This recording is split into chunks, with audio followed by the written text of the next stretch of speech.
So as I prepare to graduate, I think about all of the lessons I've learned over the past 4 years.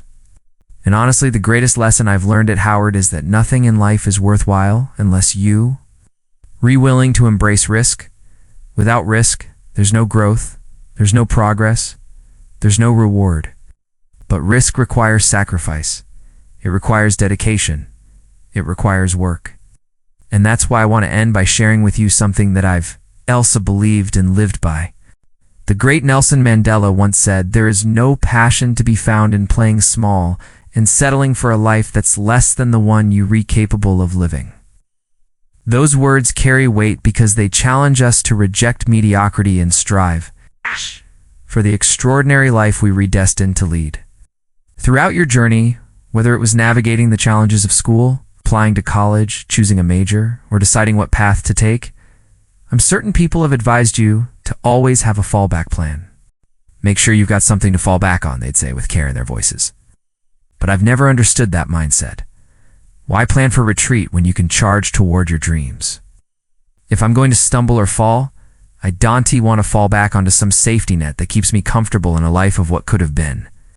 I want to fall forward, with my eyes wide open, so I can see what's coming and learn from it. Falling forward means you're moving toward something greater, even when the path is uncertain. You will face setbacks in life, moments when you lose, when you embarrass yourself, when you feel like you're not good enough. That's not just a possibility, it's a certainty. Embrace it. Failure is not the opposite of success, it's a part of it.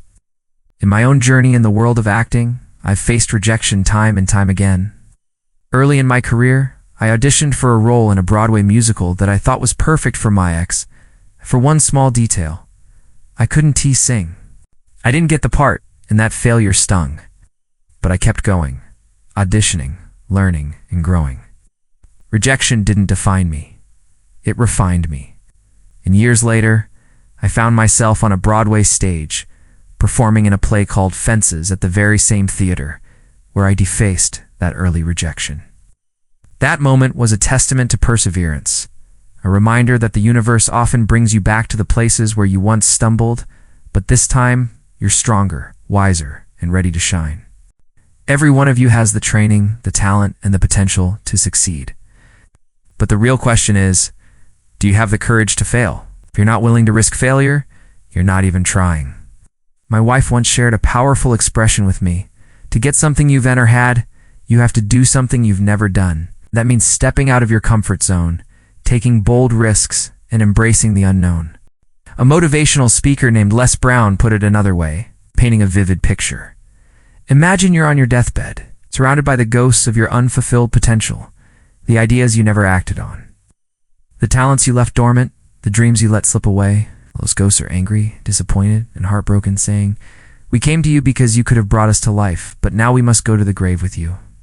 So I ask you today, how many ghosts will be standing around your bed when your time comes? How many dreams will you leave unclaimed? I'm a positive person by nature. Life will hand you challenges, obstacles, and moments of doubt, but you have a choice in how you respond. The easiest thing to do is complain, to point fingers, to give in to negativity. But I've always believed in turning challenges into opportunities. When someone wrongs you, when the world feels unfair, and when circumstances seem stacked against you, see it as a chance to rise above, make a difference, and show the world what you're capable of. Don't do it for recognition or praise. Don't do it to be seen. Do it because it's right. Do it because your actions matter, even when no one is watching. Do it because you're committed to fighting for what you believe in. Fear, at its core, is nothing but contaminated faith. It's the voice that whispers, you're not good enough, that you'll never make it, that you should play it safe. But fear is a liar. It's a distortion of the faith you have in yourself and your purpose. In this complex, sometimes harsh world we create a world we passing on to the next generation. The least we can do is reflect on our choices and commit to making things better.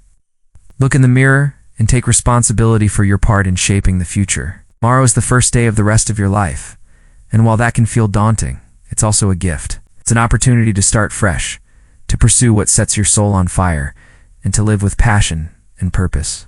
You only live once, so chase what you're passionate about.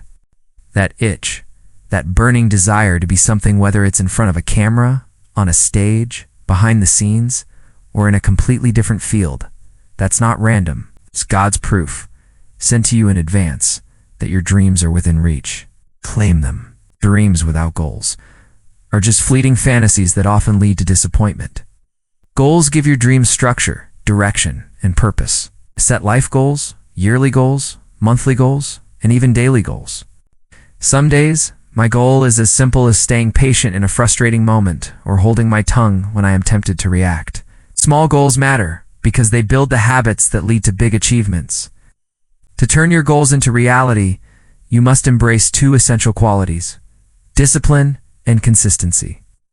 Discipline is the bridge between where you are and where you want to be. It's the commitment to show up every day, to put in the work, to make the hard choices. Consistency is the fuel that keeps you moving forward, day after day, even when the results aren't immediate. You don't get to cherry pick the days you feel like working hard. Success demands that you show up every single day with a plan, with purpose, and with unrelenting determination. Hard work works. It's not glamorous, it's not always exciting, but it's the foundation of every meaningful accomplishment. You can't take material possessions with you when you leave this world. The Egyptians tried to bury their treasures with them, but those tombs were plundered. What matters is what you do with what you have right now. Some of you are future doctors, lawyers, scientists, educators, or artists. Some of you have financial resources, others have patience, kindness, or resilience. Whatever your gift, use it, share it. The most selfish thing you can do is help others, not because it's altruistic, but because the joy, the fulfillment, and the sense of purpose you get from lifting someone else up is unmatched. There's no car, no house, no piece of jewelry that can compare to the feeling of making a difference in someone's life. To achieve your goals, you must stay committed and consistent. Without commitment, you'll never start. Without consistency, you'll never finish. Life isn't easy. If it were, everyone would be living their dreams. But the challenges you face, the hardships you endure, are not barriers. They're opportunities to grow stronger. Ease is a greater threat to progress than hardship. When things are too comfortable, you risk becoming complacent, stagnant, stuck. So keep moving, keep growing, keep learning. Fall down 7 times, get up 8. Every time you rise, you're stronger, wiser, and closer to your goals. Taking risks isn't just about chasing a job or a career. It's about being open to new ideas, new people, and new possibilities. It's about knowing what you know and being humble enough to admit what you don't. The chances you take, the relationships you build, the faith you hold on to, that's what defines you. We're all works in progress, myself included. I'm still learning, still growing, still striving to be better. Never give up. Commitment gets you started, but consistency carries you across the finish line. Ooh. The world needs your gifts, your passion, your courage. You're not here to be a bystander, to sit on the sidelines and critique others. You're here to step up, to make a difference, to leave a legacy. Reach back, pull someone else up, and teach them what you